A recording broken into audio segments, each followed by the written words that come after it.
Yo!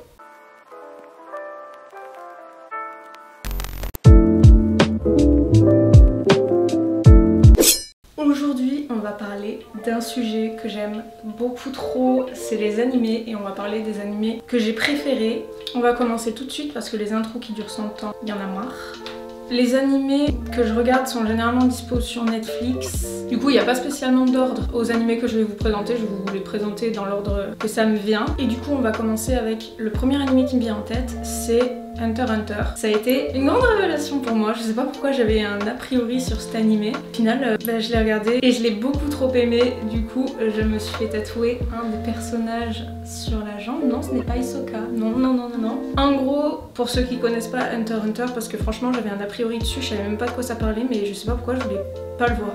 En gros, Hunter x Hunter, c'est l'histoire d'un jeune garçon qui s'appelle Gonfrix qui veut devenir un hunter pour retrouver son père. En fait, l'histoire globalement c'est ça, et il va se lier d'amitié avec un jeune garçon qui s'appelle Killua Zoldyck qui va faire une grande partie de la route avec lui. Et en fait, ouais, on suit juste l'histoire de Gon et Killua et d'autres personnages. Au début, je me suis dit, ok, je sais pas trop si ça va m'intéresser, mais j'ai accroché vraiment dès le premier épisode. Je trouve que, je sais pas pourquoi, la saison 1, ça a été ma saison préférée alors que c'est la saison préférée de personne, mais pourquoi pas. Il y a 6 saisons disponibles sur Netflix. Il est classé comme... Il est même pas classé, d'accord, ok, bon. Et apparemment, la série est terminée, mais apparemment, il y a des épisodes qui reprendraient. Du coup, je sais pas si c'est vrai ou pas, mais voilà, bref. Je me suis beaucoup attachée au personnage, et ça c'est un truc qui est hyper important. Je me suis beaucoup retrouvée surtout dans le personnage de Gon, parce que au début je le détestais hein, pourtant ce personnage, hein. Mais c'est vraiment un gamin ambitieux et naïf. Do you mind if I ask you something? Shoot. What was it that made you decide to trust me? It's not that I didn't trust you. I just didn't know why you were following me. That's all. Besides, you swore you weren't lying, right? Huh? That was really all it took? Isn't that enough? Hell no! Are you kidding me? Liars make promises like that all the time and it doesn't mean anything! I mean, it's like the one thing you should never trust! So, you were lying to me? Ah! I'm not like those other guys. I only tell the truth all the time. No exceptions. Then, we're good. Je sais pas si c'est vraiment très positif de dire qu'il est naïf et que je me retrouve en lui, mais voilà.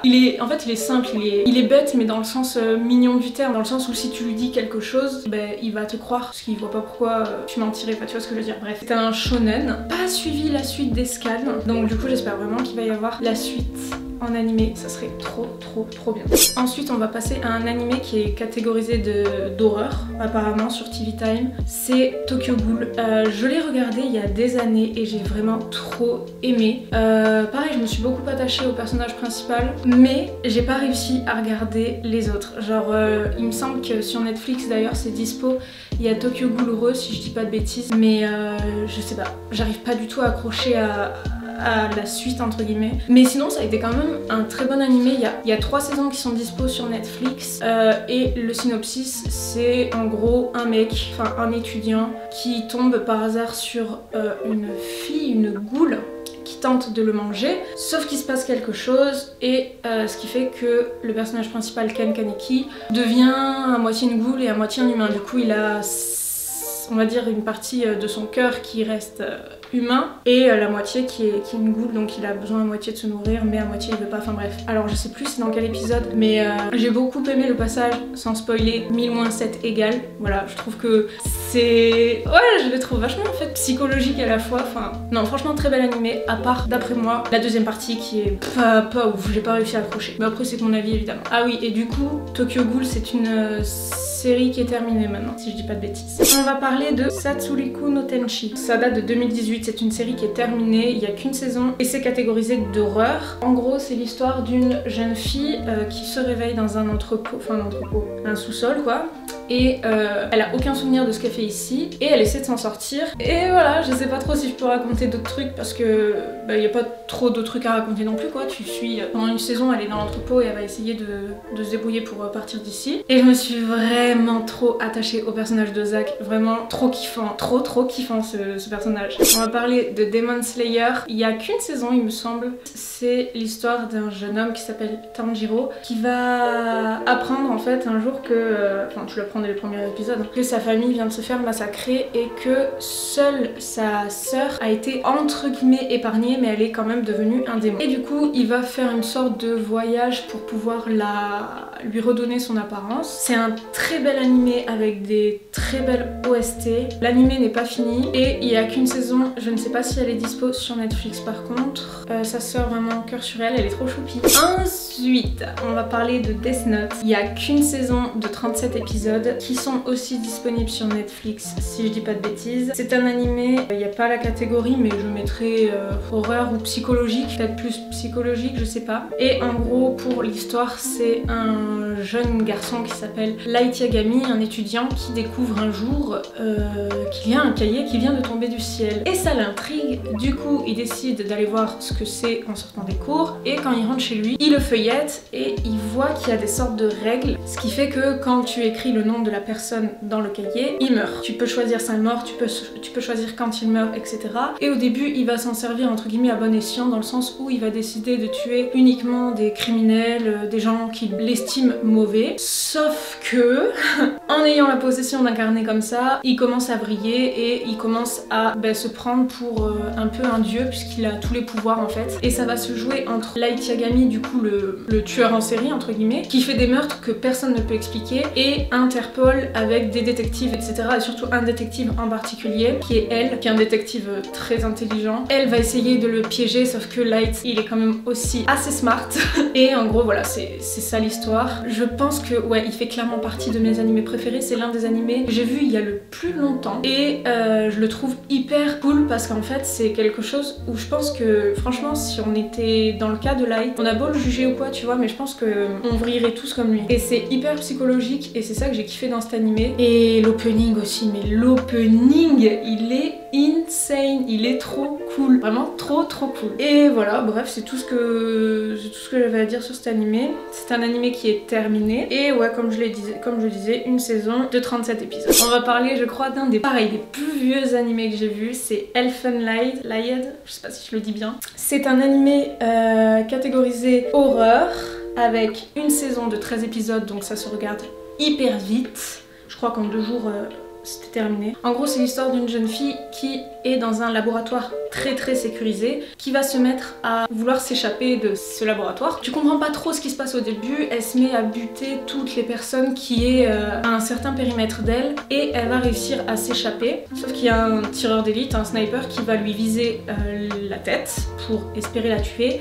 Sauf qu'elle a un casque, il a loupé, ce qui fait qu'elle tombe dans la mer et elle se réveille sur la plage et je peux pas en dire plus parce que ça serait vraiment spoilé je pense. Et je trouve que c'est un animé qui mérite d'être vu franchement. Si vous êtes sensible à tout ce qui est sang, gore, etc. franchement regardez pas. De toute façon le premier épisode il annonce la couleur directe où il est quand même assez gore. Il y a vraiment une histoire derrière. On s'attache au personnage principal. Un autre animé qui est disponible sur Netflix c'est Cabaneri. Il y a une saison de 12 épisodes donc pareil ça se regarde en 2-2. Il n'y a pas de catégorie sur TV Time. Je dirais que c'est un peu comme SNK puisque en plus c'est fait par les créateurs d'SNK. D'ailleurs ça se voit au niveau du graphique. En gros, ouais voilà, je vais vous lire le synopsis pour être sûre de pas vous dire des bêtises. L'histoire se déroule dans un monde chaotique où les humains tentent tant bien que mal de survivre face à une menace grandissante, les cabanés. Ces derniers, dont le cœur est en acier, dévorent tous les humains qu'ils croisent. Afin de se préserver de cette menace, les populations se sont réfugiées dans d'immenses forteresses baptisées stations, reliées entre elles par des trains blindés, les Ayajiro. Ikoma, qui a autrefois fui face aux cabanés, vit désormais dans l'une de ces forteresses, mais à présent, il a la ferme intention de lutter pour survivre. Attends, mais je crois pas qu'il y avait 12 épisodes sur Netflix, je crois qu'il y en avait 3. C'est un très bon animé, surtout pour les fans d'SNK parce que ça se rejoint un petit peu je trouve. La série est terminée et elle était ma foi très cool. D'ailleurs on a similaire à l'Attaque des Titans. Je pense pas que j'ai vraiment besoin de présenter l'Attaque des Titans mais je vais quand même le faire, hein, on sait jamais. Pareil il n'y a pas de catégorie à l'Attaque des Titans mais je sais même pas si on peut catégoriser ça d'horreur mais pourquoi pas.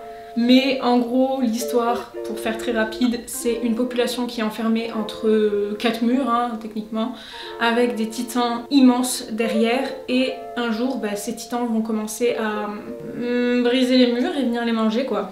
Très très bon animé, hein. Bon ça voilà, je pense qu'on est beaucoup trop à le dire. Et il y a 4 saisons dont une qui est en cours et je crois, non c'est pas je crois, c'est la dernière saison et il se passe des trucs de ouf. Non en vrai trop cool cette série, pareil ça se présente plus mais après je pense que c'est soit t'aimes pas mais franchement l'histoire derrière il y a vraiment toute une... Bref, t'apprends toujours des choses...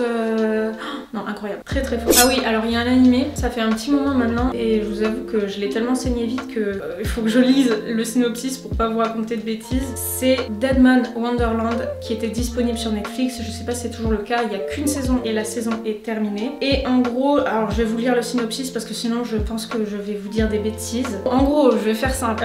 Ganta c'est un étudiant qui, une fois quand il est en classe, il voit un homme étrange couvert de sang et cet homme là commence à massacrer toute sa classe. Ok, sauf que au lieu de tuer Ganta, il prend un cristal rouge dans la poitrine de Ganta. Et quelques jours après le massacre, Ganta est déclaré l'unique suspect. Et après un procès rapide, il est condamné à la prison à vie dans Deadman Wonderland. Un parc à thème massif comme la prison, voilà. En arrivant à la prison, Ganta est équipé d'un collier spécial qui surveille sa localisation et les signes de vie. En rayon de la nature odieuse de Ganta de crime, il a à vivre hors de son emprisonnement sous la rubrique Death Sentence Deadman Wonderland. Ouais, en gros, ça va être un peu une prison où il y a comme des combats de mise à mort, etc. C'est vraiment particulier mais c'est hyper prenant. Je crois que c'est l'opening ou l'ending, mais je crois que c'est l'opening qui est vraiment ouf. Je l'ai trop kiffé, je l'avais liké sur Spotify tellement il était incroyable. Et ouais non franchement c'est bien, ça mêle à la fois tout ce qui est prison, carcéral, etc. J'ai craché là non ? Ça mêle à la fois le carcéral avec les jeux, mais à la fois c'est des jeux un peu de mise à mort, du coup c'est assez glauque. D'ailleurs la catégorie, qu'est-ce qu'ils ont mis? Ils ont pas mis de catégorie, mais je dirais plutôt horreur, ouais, quelque chose comme horreur, enfin horreur. Action, horreur peut-être, ouais. Mais très bon animé, on est tombé dessus par hasard et on l'a regardé et on a kiffé. Après je vais parler de, oulala, l'accent anglais qui va arriver. The Promised Neverland, je crois que c'est. En gros, il y a 2 saisons. Ah oui c'est vrai, ils ont sorti la saison 2. Donc 2 saisons, donc la série n'est pas terminée. Pour l'histoire, c'est en gros des enfants qui sont dans un orphelinat, qui sont très bien traités par leur mère, ce qu'ils appellent leur mère en fait, c'est la personne qui s'occupe d'eux. Et je crois que c'est chaque mois, si je dis pas de bêtises, il y a un enfant qui part pour soi-disant trouver une famille aimante, une famille bienveillante, etc. Bref, être heureux dans une nouvelle famille. Sauf que les 3 protagonistes, donc Emma, Ray et Norman, découvrent que c'est pas pour se trouver une famille aimante, bienveillante et tout ce tralala quoi. J'avais peur parce que c'est des enfants, bon, la majorité des animés sont faits avec des enfants ou des préadolescents, mais je me suis dit ça a l'air bizarre, je sais pas, je me suis dit je vais peut-être pas aimer et puis au final le fait que ce soit des enfants mêlés avec un truc assez horrifique, ça donne vraiment un truc encore plus glauque et un peu malsain, je sais pas trop comment expliquer. Par contre il y a juste un truc qui m'a beaucoup trop rappelé SNK, je vais pas le dire mais ceux qui ont vu The Promised Neverland ils vont comprendre, mais ouais bon, pourquoi pas, mais bon, bref, c'est qu'un détail. En tout cas, la série est très bien. Je suis en train de regarder la suite et c'est hyper prenant. J'ai beaucoup aimé la saison 1, je sais pas si je vais autant aimer la saison 2, mais en tout cas la saison 1 est insane. Et voilà, on a fait le tour de mes animés préférés. Je crois pas que j'en ai oublié. Du coup, on se retrouve dans une prochaine vidéo.